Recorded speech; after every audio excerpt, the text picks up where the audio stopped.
जय जगन्नाथ केमिति अछन्ति आपण माने मु स्नेहा डेली लाइफ को आपण मानकु स्वागत। आपण माने जदि डाली डेली खाई खाई बोर हो गले ताले रेसिपीटा निश्चय देखंतु फास्ट टू लास्ट पर्यंत।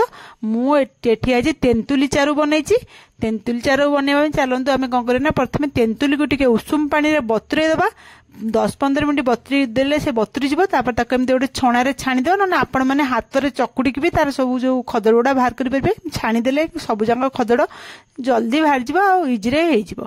तो बाहर कर दे से तेंतुली पानी रे मु आउ किछि पानी मिसे देछि माने डबल पानी मिसे देबे नले बेसी खट्टा हे जीव। आपण माने चारू करबे ना पूरा पानी पानी हेतले पानी मिसे देबा। तापर मु एटे आलू गोटे को बड़ आलूटे सब सिझे की रखिछि प्रेशर रे सीटी दे देई ताको आलूटा सिझे देथिबे। तापर से आलूटा को से जो तेंतुली पानी रे पकई देकी ताको भल भाव में हाथ में चकुटी देबे जेमति सब जगह आलू पूरा भल भाव में मिसी जीवो। नले आपण माने चाहिले भी ताको ग्रेटर रे भी ग्रेट करके पूरा ये कर देबे। चकुटी देला परे आमे कोन करे हेटे गोटे कढ़ाई बसे देथिबा।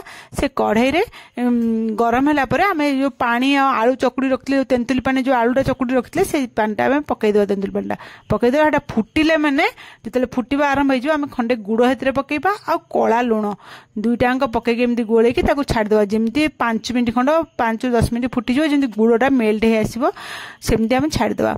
तापर आमे कोन जतले देखंतु 5 मिनिट 7 मिनिट हे गेला परे मोठी हल्दी पाउडर गोटे पिंच पकईछि आ नॉर्मल लूण पकईछि काई ना हमर कला लूण रे भी हमर खट्टाटा ना लूण ठीक हबनी। आमे तले लूण बैलेंस देखिके आपण माने आपण के हिसाब रे लूण ऐड करिवे।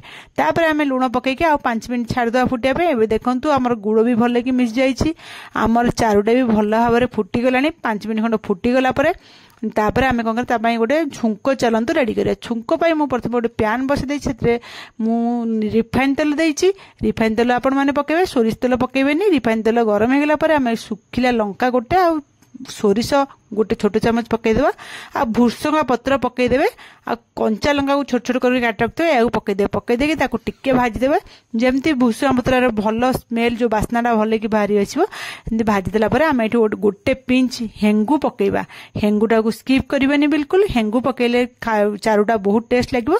हेंगु पकई देला परे आमे सेतरे गोटे रसुन छेचिक रखितबा से छेचा रसुन टाको पकई देबे। पकई दे ताको भाजिबे लो फ्लेम रे जेमती रसुन रु कंचा स्मेल जीवो सेही भली आपण माने भाजिबे। जेन 2 मिनिट खंड भाजी हे गेले कंचा स्मेल रसुन रु पळेबा बहुत सुंदर स्मेल ओडा आसीबो सेते भाजिबे। भाजी हे गेला परे आमे एठी लंका गुंड आपनकर राग हिसाब रे पकईबे। मु एठी गोटे छोट चमच पकईछि आपनक हिसाब रे आपण लंका गुंड पकईबे। एठी लंका गुंड पकईके आपण माने भल भाबरे ता गोळी देबे। एबे आउ छुंको हमर रेडी हे गेला। आउ बेसी समय गैस एठी ऑफ कर दे लंका गुंड पकेले संग संग गैस ऑफ कर देबे।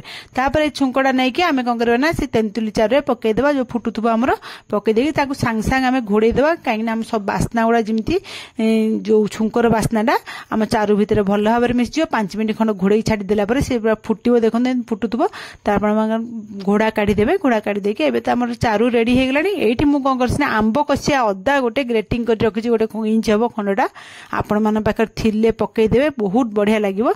नथिले स्किप कर देबे। तापर एठी जीरा आउ सुखिला लंकार गुंड भाजी की मु करथिली ताको पकई देली आउ तापर पकई देके एठी घोड़े देबे गैस बंद कर देबे। एबे हमर चारू भी रेडी हे गेला। देखंतु केते सुंदर देखा भी जाउची आउ खाइबा को मध्यटा बहुत टेस्ट। आपण माने सब दिन तो डाली करी खाउथिबे भात संगरे कि थरे एमती चारू करी खांतु ना देखबे भात पूरा आपण मानकर जेती खाउथिबे ता डबल ही खाइबे।